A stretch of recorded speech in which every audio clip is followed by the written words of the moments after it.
તો શું નામ છે તમારું? ભાર્ગવ નામ છે મારું. ભાર્ગવભાઈ. હા. ભાર્ગવભાઈ, તમે શું વેચો છો? સેન્ડવિચ નમસ્કાર બન. સેન્ડવિચ નમસ્કાર બંધ. અને તમારી શોપનું નામ શું છે?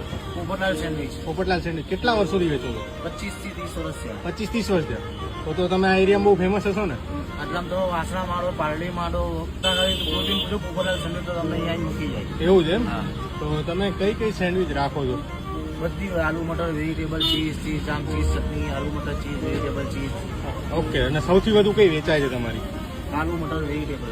તો આપણને કંઈક એક બે સેન્ડવિચ મસ્ત ટેસ્ટ કરાવો, જોઈએ કેવી છે તમારી સેન્ડવિચ. ક્યાંથી આવ્યા બાપુ સેન્ડવિચ ખાવા? સેટેલાઇટ થી છે. એની સેન્ડવિચ બહુ ભાવતી લાગે છે. જોરદાર. કેટલા વર્ષોથી ખાવા આવો? 93-94. તમારો ટાઈમિંગ શું છે ભાર્ગવભાઈ? 10 થી 8. 10 થી 8. સવારે 10 વાગ્યાના. સવારે 10 થી સાંજના 8 સુધી. અને કોઈને આવવું હોય તો એડ્રેસ? ડીએસ હોસ્પિટલની સામે છે, એક્ઝેક્ટ રામી હોટલની બાજુમાં પોપટલાલ સેન્ડવિચ. તો જો તમારે પણ અમદાવાદની one of the best sandwich ખાવી હોય તો સ્ક્રીન પર આપેલા એડ્રેસ પર જલ્દીથી પહોંચી જ જાજો.